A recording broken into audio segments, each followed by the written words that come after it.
SLST 2016-তে দুর্নীতি হয়েছে সেটা আমাদের সকলেরই জানা এবং বিভিন্ন ধরনের দুর্নীতি আমরা দেখেছি।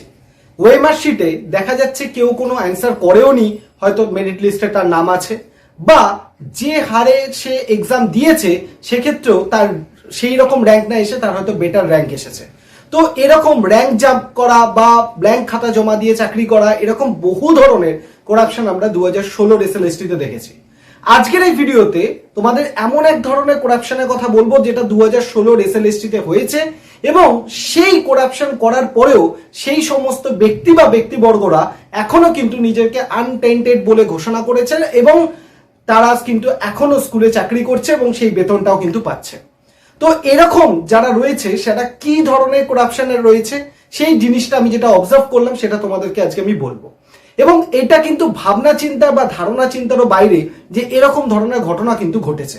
এবং এই ঘটনাটাকে বিশ্লেষণ যদি আমরা নিজেদের মতো করে করার চেষ্টা করি তাহলে কিছুটা অনুমান করা যেতে পারে যে কিভাবে এই করাপশনটা ঘটেছে। যেমন আমরা যদি দেখি 2016 এসএলএসটির ওয়েমার শিট পাবলিশ হওয়ার পর থেকে আমরা দেখছি প্রচুর সাদা খাতা, প্রচুর র্যাঙ্ক জাম, প্রচুর জায়গায় প্রচুর করাপশন। কিন্তু এখন এরকম একটা নিউজ বেরিয়ে এলো যেখানে একজন পরীক্ষার্থী বা একজন স্টুডেন্ট সে কি করেছে, তার যে ওয়েমার শিট রয়েছে সেই ওয়েমার শিটে নিজে সিগনেচার করেছে এবং ওয়েমার শিটে সমস্ত উত্তরে কিন্তু সে ফিল আপ করেছে এবং যে অ্যান্সারগুলোকে সে ফিল আপ করেছে সেই অ্যান্সারগুলো কিন্তু একদম অফিসিয়াল অ্যান্সার কির সাথে ঠিকই আছে। কিন্তু তা সত্ত্বেও সেই ওয়েমার শিটের মধ্যে কিন্তু ইনভিজিলেটর যিনি আছেন তার কোনো কিন্তু সিগনেচার নেই। হ্যাঁ, ঠিকই শুনছো, ওয়েমার শিট পুরোপুরি ফিল করা, ওয়েমার শিটে অ্যান্সার কিও ঠিক আছে, অ্যান্সার অফিসিয়াল অ্যান্সার কির সাথে মিলছে, তার নিজের সাইন করা আছে, কিন্তু ইনভিজিলেটরে কিন্তু কোনো রকম কোনো সাইন করা নেই। তাই এরকম পরিস্থিতিতে তাই সেই ওয়েমার শিটটা কিন্তু কোনোভাবেই গ্রান্ট করা সম্ভব নয়, সেই ওয়েমার শিটটা কিন্তু কোনোভাবেই গ্রাহ্য করা যায় না যেখানে একটা ইনভিজিলেটরের কোনো সিগনেচার নেই। তো এরকম পরিস্থিতি ঘটলো কি করে? তো এরকম পরিস্থিতিকে যদি আমরা ব্যাখ্যা করি, যদি যতদূর আমাদের ধারণা বা চিন্তা ভাবনা আমরা মনে করতে পারি যে কিভাবে ঘটনাটা ঘটেছে, সেক্ষেত্রে যতটা ধারণা করা যায় দেখা যায় যে এক্সাম যখন হয়েছে বা পরীক্ষা যখন হয়েছে তখন কিন্তু এই যে খাতাটা বা পরীক্ষার যে কপিটা রয়েছে সেটা কিন্তু এক্সামের বাইরে থেকে হয়তো কোনোভাবে ফিল আপ করা হয়েছে এবং সেই কপিটা বা সেই ওয়েমার শিটটা যেখানে ইনভিজিলেটর সমস্ত খাতাগুলোকে একত্রিত করে বাকিদের সেই ব্রাঞ্চের মধ্যে হয়তো সেই ওয়েমার শিটটাকে ঢুকিয়ে দেওয়া হয়েছে। তো এই রকম পদ্ধতিতেও কিন্তু করে কিছু ব্যক্তি বা ব্যক্তিবর্গ তারা নিজেদেরকে আনটেন্টেড বলে দাবি করছে এবং তারা কিন্তু হয়তো এই যে আমাদের যে 2025 সালের এসএলএসটি হলো সেখানে কিন্তু পরীক্ষা দিয়েছে। আবার এরকমও হতে পারে এই 2025 সালের এসএলএসটিতে হয়তো কোনো মানে অদৃশ্য কোনো শক্তির ফলে সে হয়তো 2009-10 যে পরীক্ষা বা 11-12 যে পরীক্ষা 11-12 পরীক্ষা হয়তো তার ইন্টারভিউ হয়ে গেছে, ভেরিফিকেশন 9-10 জন্য ভেরিফিকেশন বা যা যা প্রসেসগুলো রয়েছে সেগুলোর জন্য হয়তো সে এগিয়ে গেছে। এরকম হয়েছে যে 9-10-11-12 মেরিট লিস্টে তার নাম চলে এসছে। তো এইরকমও ঘটনা কিন্তু ঘটতে দেখা যাচ্ছে। তাই এক্ষেত্রে আমাদের কিন্তু একান্ত দাবি থাকবে যে 2025 সালের যে এসএলএসটির পরীক্ষা হয়েছে সেই এসএলএসটির পরীক্ষারও কিন্তু ওয়েমার শিট সবার সামনে পাবলিশ করানো হোক এবং এর সাথে সাথে গ্রুপ সি এবং গ্রুপ ডির যে পরীক্ষা সারও ওয়েমার শিট কিন্তু পাবলিশ করানো হোক, কারণ আমি গ্যারেন্টি দিতে পারি যে গ্রুপ সি এবং গ্রুপ ডির পরীক্ষাও কিন্তু একদম যে স্বচ্ছভাবে হয়েছে সেই গ্যারেন্টি কিন্তু দেওয়া যায় না। তাই পরীক্ষায় যদি স্বচ্ছতা মেনটেনই হয় সেক্ষেত্রে ওয়েমার শিট পাবলিশ করা যেতেই পারে এবং সেই ওয়েমার শিট যদি পাবলিশ হয়ে যায় সেটা সবার কাছে কিন্তু একটা স্বচ্ছতা বজায় থাকবে যে পরীক্ষাটা আসলে কতটা স্বচ্ছ হয়েছে কতটা অস্বচ্ছ হয়েছে।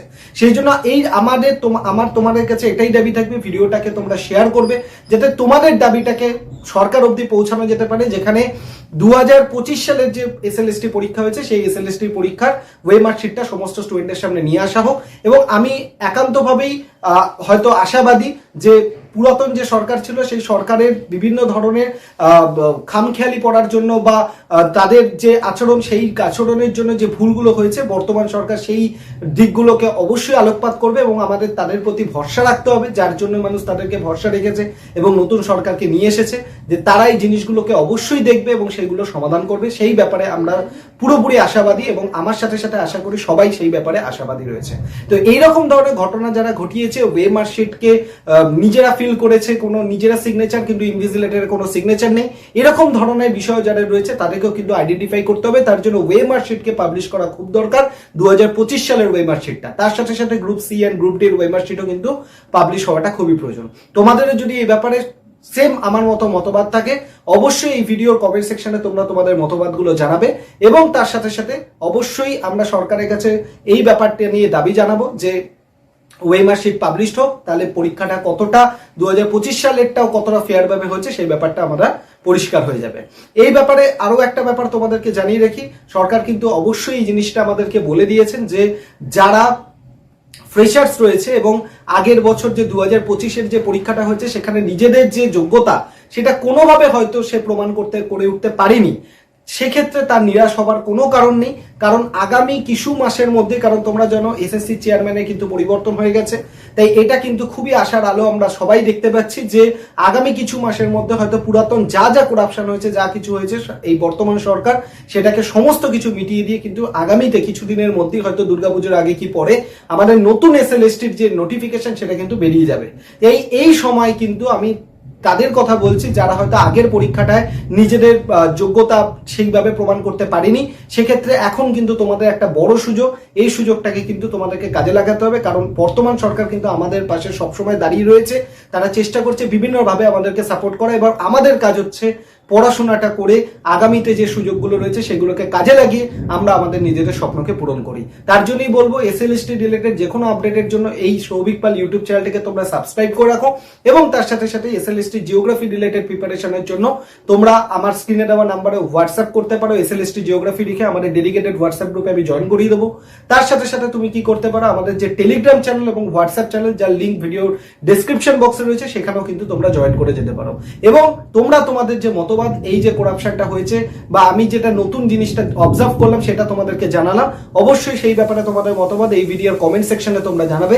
আমি চেষ্টা করবো সেই ব্যাপারে তোমাদের রেসপন্স দেওয়ার। এবং এই যে নতুন 2025-এ এসএলএসটি হলো তার ওয়েমার শিট পাবলিশের জন্য সরকারের কাছে যে আবেদন, সেই আবেদন জানানোর জন্য তোমরা এই ভিডিওটাকে বেশি বেশি করে শেয়ার করে দিও তোমরা সকলে, যাতে সরকার অবধি বার্তাটা পৌঁছে যায় এবং আমাদের সকলকে একত্রিত হয়ে এই ব্যাপারটার সাথে লড়তে হবে, যাতে যারা যোগ্য তারা যাতে তাদের জায়গা ফিরে পায়। এবং ফ্রেশার্সদের সাথেও যাতে, আমি বারবারই বলি, যারা পুরাতন যোগ্য চাকরি প্রার্থী তারাও যাতে সঠিক জায়গাটা পায় এবং যারা ফ্রেশার্স তাদের সাথেও যাতে সঠিক কাজটা করা হয়, সেইটাই আমরা প্রার্থনা করব।